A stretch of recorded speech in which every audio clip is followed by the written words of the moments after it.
Bienvenue dans Wheel of Cannes. Au programme aujourd'hui, une palme qui a du chien, un retour aux sources pour David Dolan et le souvenir de cinéma de la Pretty Woman Doria Tilly.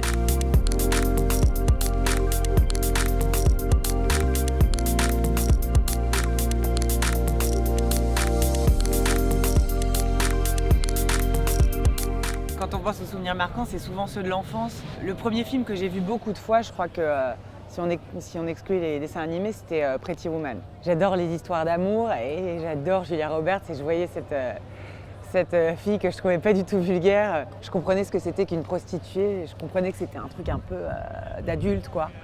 Et je trouvais ça super charmant. J'apprenais les répliques par cœur, mais j'aimais beaucoup cette scène où elle est dans la baignoire, qui est très culte, et où elle négocie son tarif à la semaine. Ouais, c'est un film qui m'a beaucoup marqué. Je trouvais que cette fille, t'as envie de la voir, t'as envie de la fréquenter, tu la trouves super. Elle était trop cool, quoi. D'ailleurs, il y a une réplique à un moment où elle dit, je le regardais en français, et elle disait au directeur de l'hôtel, hey Barney, vous êtes cool. J'aime bien dire à quelqu'un, vous êtes cool. Ouais.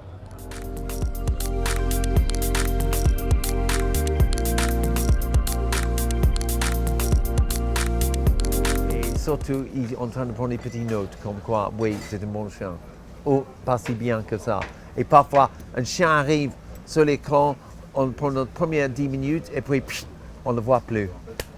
C'est une énorme déception et tristesse, mais il faut un chien qui fait vraiment quelque chose dans l'ensemble du film pour gagner, bien sûr, la Palme d'Or. Et on voit tout de suite, waouh, ça a bien marché. C'est le cas de les films genre Marvin dans Patterson, Huggy dans L'artiste. Et donc, on voit très bien les chiens qui sont stars. On dirait les dog stars.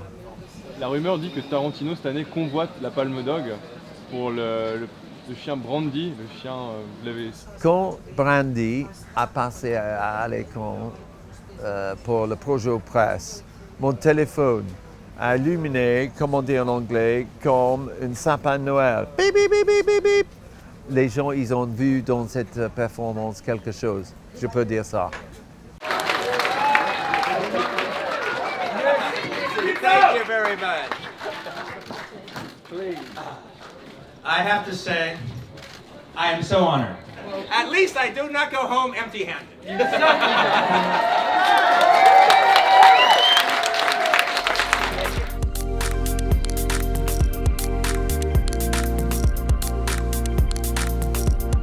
Alors j'ai vu Mathias et Maxime qui sont amis depuis l'enfance, donc ils partent à Paris, ils vont jouer dans le petit film d'une étudiante en cinéma qui est plus jeune qu'eux, qui va leur demander d'échanger un baiser. Et en fait ça va créer beaucoup plus de péripéties que le côté anodin du baiser, parce qu'ils vont se retrouver à vraiment redéfinir toute leur relation. J'ai trouvé que c'était son film le plus introspectif, le plus intimiste. Dans sa mise en scène, il y a beaucoup moins d'effets que d'habitude. C'est un film de bande, c'est-à-dire qu'il filme beaucoup ses propres amis.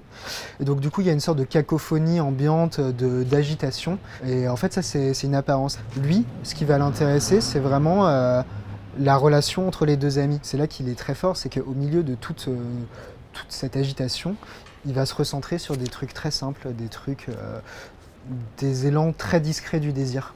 C'est pas moins tourmenté, mais c'est plus calme au niveau de la forme en tout cas. Ce sera pas forcément la palme, mais par contre, je pense qu'un prix du scénario, ce serait pas mal, parce qu'il y a vraiment quelque chose sur l'écriture du sentiment que je trouve très fouillé. D'ici quelques heures, nous connaîtrons le nom du vainqueur de la Palme d'Or 2019. Merci à tous d'avoir regardé cet ultime épisode de Wheel of Cannes. Un moment merveilleux. Le Festival de Cannes, j'adore.